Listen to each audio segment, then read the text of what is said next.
Ce soir, à APTN, nouvelle nationale. Kahnawake accélère le commerce entre nations.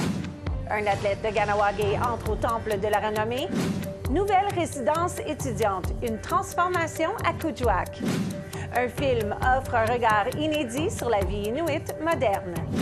Projet de loi 97, le chef régional de la PNQL parle d'une occasion historique.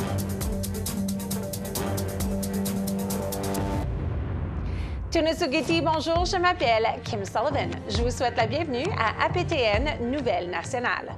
La communauté Mohawk de Kahnawake a récemment annoncé la signature d'un accord commercial interprovincial avec la Première Nation Tsuut'ina en Alberta. Comme le rapporte Savannah Craig, le grand chef de Kahnawake, Cody Diabo, qualifie cette signature d'historique. We're going to bring it from 25% to 50% the tariffs on steel into the United States of America. Le premier ministre du Canada, Mark Carney, a annoncé qu'il allait supprimer quelques droits de douane de représailles imposés par le Canada aux États-Unis. Certaines Premières Nations subissent le poids des tarifs américains, mais cette communauté Mohawk utilise ces mesures pour renforcer le commerce entre nations. I've been contacting different First Nations leaders, different chiefs, talking about partnering and working together. Historically, this was all our territory. Le grand chef de Kahnawake, Cody Diabo, dit que ce sont les tarifs qui ont déclenché le dialogue. Mais le grand chef dit que le projet de loi C5 a alimenté le feu en donnant la priorité aux accords commerciaux de nation à nation. These are our resources, and it's time that we start dealing and trading in our resources away from any Canadian interference. Come and experience the story for yourself. Kahnawake a désormais un partenariat commercial avec la Première Nation Tsuut'ina. Tsuut'ina lance l'un des plus grands projets de développement des Premières Nations en Amérique du Nord, appelé TAZA. TAZA est une communauté en développement qui comprendra un mélange de parcs, de zones résidentielles, de commerces et d'espaces commerciaux. L'accord entre Tsuut'ina et Kahnawake a été conclu le mois dernier à la suite d'une visite du chef de conseil de Kahnawake, Paul Rice, responsable du portefeuille du développement économique. Le chef Rice espère que Kahnawake pourra tirer parti de l'expertise entrepreneuriale de Tsuut'ina. In Kahnawake, we have hundreds of entrepreneurs, develop a lot of products. Some of them are selling them online. As a tangible example, the TAZA development has commercial availability. So even getting our products from east to west and then vice versa, west to east.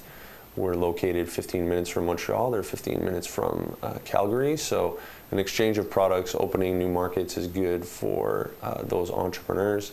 Il dit que Kahnawake cherche potentiellement à importer du gaz naturel de Tsuut'ina pour diversifier l'approvisionnement énergétique de Kahnawake.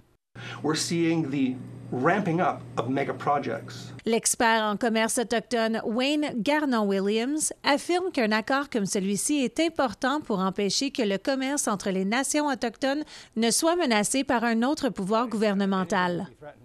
Anything can be threatened, but the question is the assertion of that right in Canada, it's never been extinguished, expressly extinguished, and we just need to assert it more by building our own system. And it's important that we build our own system because our version of how we view trade and commerce is different than the European-based system that's dominating the world. Garnon-Williams est le fondateur de l'Organisation internationale du commerce et de l'investissement intertribal. Il affirme que toutes les Premières Nations à l'échelle internationale devraient rédiger des accords commerciaux afin de faire valoir leurs droits économiques. Et pas seulement des accords nationaux. No court has ever expressly extinguished Indigenous economic rights. We have that. It is recognized, and we just need to assert it more by building our own system. Le professeur David Carrière-Racco encourage les peuples autochtones des deux côtés de la frontière américaine-canadienne à créer une coalition commerciale. The way Indigenous people have to react is to collectively come together to protect their interests. Il dirige le programme de gestion des entreprises autochtones à l'Université McGill ainsi qu'une société de conseil appelée ACOSIS. Sa thèse de doctorat porte sur la réconciliation économique, mais, selon Carrière-Racco, pour qu'un accord commercial transfrontalier soit conclu, le Canada doit respecter le traité de Jay. When you look at it from the British point of view, that ratification was to prevent the American economy from growing. Now you have Trump, who doesn't want the Canadian economy to grow. So ratify it. In many ways, the Jay Treaty will provide a competitive advantage to Canada in many ways, and to reestablish that nation-to-nation relationship. Tant que cela ne sera pas fait, le grand chef dit qu'il continue à contacter d'autres nations pour conclure d'autres accords commerciaux. Un reportage de Savannah Craig, APTN Nouvelle Nationale, territoire Mohawk de Ganawagé. L'accès à l'éducation postsecondaire est un enjeu pour plusieurs de nos communautés autochtones, y compris celles dans le Nord. Le Nunavik était la seule région de l'Arctique canadienne sans cégep ou université. Des programmes de cégep et d'université étaient disponibles, mais faits sur mesure pour des employeurs. Ceci est en train de changer et tout commence avec une nouvelle résidence. Stéphanie Desèvres nous en dit plus. Kuujjuaq offre un panorama à couper le souffle. Une chose essentielle manque à cette communauté nordique, l'accessibilité à une éducation postsecondaire. Cette situation s'apprête à changer puisqu'une résidence étudiante a ouvert ses portes cette semaine. C'est le jour et la nuit par rapport à ce qu'on pouvait faire avant et ce qu'on peut faire maintenant. Le directeur de l'éducation des adultes et de la formation professionnelle, Mamadou Diop, dit que les membres qui voulaient poursuivre leurs études devaient quitter leur communauté. Les gens n'aient pas à se délocaliser pour aller au sud. Quand je dis le sud, là, c'est les régions urbaines, pour pouvoir continuer leurs études, se déraciner, se retrouver dans une grande ville qu'on ne maîtrise pas trop. La nouvelle résidence peut accueillir 84 personnes. Elle a été conçue en fonction des réalités familiales des étudiants qui sont souvent aussi des parents. Donc, on a des chambres familiales qui sont vraiment flexibles, ou avec une kitchenette, avec une chambre parentale, une chambre pour les enfants. Il y a un living room dans les unités familiales. Puisque la capacité d'accueil est plus grande, l'offre de cours s'est aussi renouvelée. Les nouveautés, c'est le programme éducatrice de service de garde. Ça, c'est un nouveau programme. On va essayer aussi de partir le programme de coiffure. Ça, c'est 2 offres de cours qu'on va commencer. Kitivik Ilissar Nilirinik nous a fait parvenir les commentaires du président de Makivik, Pita Atami, qui, lui, y voit le début de quelque chose de plus grand. We need proper facilities in order to attract people to come back to education.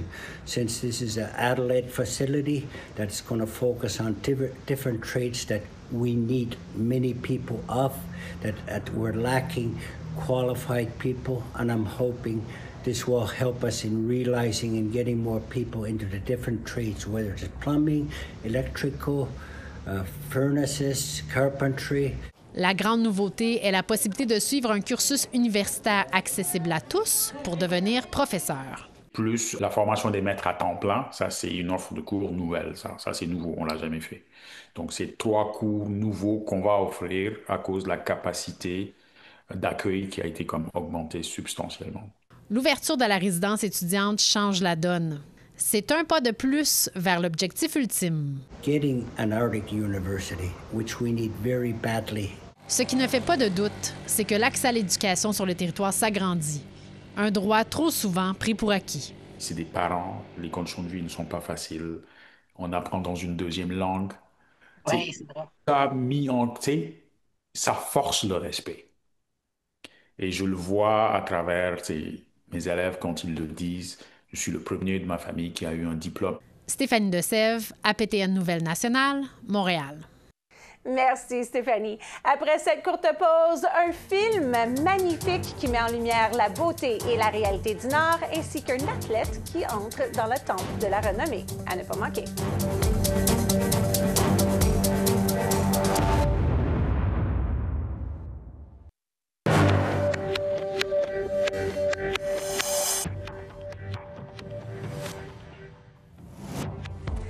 Bienvenue. Le lutteur métis de la Rivière-Rouge au Manitoba, Connor Church, s'est installé à Montréal il y a 4 ans pour s'entraîner au centre de lutte Rinitz. Le club forme des Olympiens, des champions du monde et de jeunes lutteurs qui souhaitent se projeter sur la scène internationale. Comme le rapporte Savannah Craig, cet athlète de Winnipeg s'entraîne pour participer aux Jeux olympiques d'été de 2028. Jeter ses adversaires au sol, c'est ce que Connor Church fait de mieux. Il n'a que 22 ans, mais il a déjà remporté les championnats nationaux seniors et les championnats nationaux U23. Cet été, il a été introduit dans le temple de la renommée d'athlétisme autochtone nord-américain. Et en 2023, il a reçu le prix Tom Longboat, qui récompense les athlètes autochtones pour leur contribution au sport au Canada. I remember before I moved out here, I never thought or if I did win a national championship, that'd be the coolest thing ever. I've won 6 of them now. Church a déménagé à Montréal pour s'entraîner après que son entraîneur d'école secondaire lui a recommandé le club de lutte de Montréal. Il s'entraîne avec 2 entraîneurs au centre communautaire Sylvan Adams, YMYWHA à Montréal. L'un d'eux est David Zilberman. Il enseigne à Church plus que la force physique, mais aussi comment gérer l'aspect psychologique et émotionnel du combat. On travaille sur ses habiletés de contrôler ses émotions parce que la lutte, c'est un combat. Alors, il y a beaucoup de stress que tu expériences pendant un match. Quand il y a des situations où il est frustré, on arrête, puis on trouve une solution pour qu'il gère ses émotions. You are going through fight or flight every time, and you have to make that conscious kind of decision or have that mental discipline to realize, I have to, I'm doing this, I'm not going to run away. You have to confront kind of this problem, this obstacle head on. Pour Church, son amour pour la lutte remonte en son enfance, encouragé par son père. Mon père m'a poussé depuis un jeune âge de faire la lutte. Il était très, très intéressé dans les sports de combat et la UFC. Donc, depuis 2 ans, j'ai fait des sports comme karaté, jiu-jitsu, la boxe. Et j'adorais la compétition. Le frère de Connor, Ryder Church, partage également l'amour pour les arts martiaux. Et il est le partenaire d'entraînement de Connor. It helps me keep consistent training, because even on the days I feel bad or, I have a bad day or I'm upset, he'll train or he'll come to practice and I'm like, oh, I gotta stay on it. Après toutes ces victoires, Church déclare qu'il vise désormais des objectifs plus ambitieux, notamment les Jeux olympiques d'été de 2028. I want to, do stuff internationally and be an international competitor. That just wasn't even in my way of thinking before. Un reportage de Savannah Craig, Nouvelle nationale d'OPTN, Montréal. La première mondiale du long-métrage documentaire Inukjuak, qui met en lumière la beauté et la réalité du Nord, a eu lieu au Festival international de films de Montréal la semaine dernière.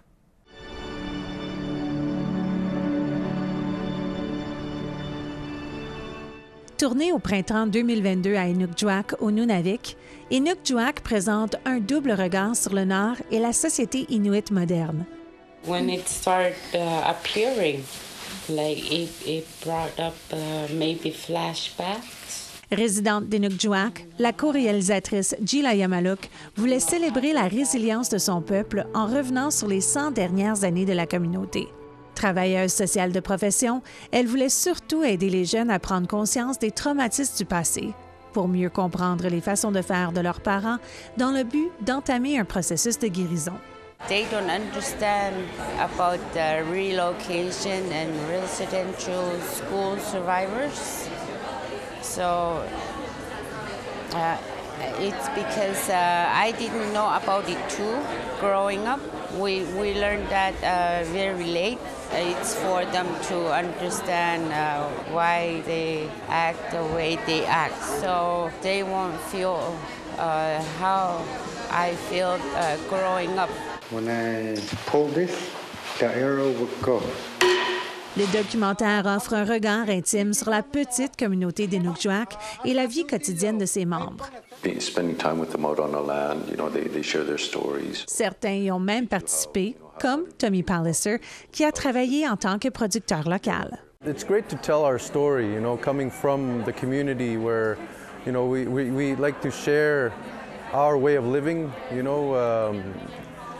Simple life in a small community is sometimes hard to understand until you're actually in the community. So I think it's a great way of showing how Inuit live today. Il rajoute que ce documentaire n'est pas seulement un film, mais bien une passerelle culturelle entre le Sud et le Nord et une invitation à l'écoute. The Inuit in Canada, are a big part of the country as well. I think we're bridging the gap between the South and the North through these documentaries, and I think these documentaries are just that. They're storytelling. To explain, how we live. To better understand, better communicate with each other. Et tout comme la poésie de la communauté d'Inukjuak qui transpire de ce documentaire, Tommy Palliser poursuit en disant que cette communication ne peut mener qu'à de bonnes choses. As long as we understand and keep sharing, the world's going to be a lot better. Un reportage collaboratif avec Jonah Aspler, APTN Nouvelle Nationale, Montréal. Nous voulons entendre ce que vous avez à dire. Trouvez Nouvelle APTN sur YouTube, Facebook, X, Instagram et TikTok. Au retour de cette courte pause, le chef régional de la PNQL parle projet de loi 97 et d'une occasion historique pour le gouvernement québécois. Soyez là.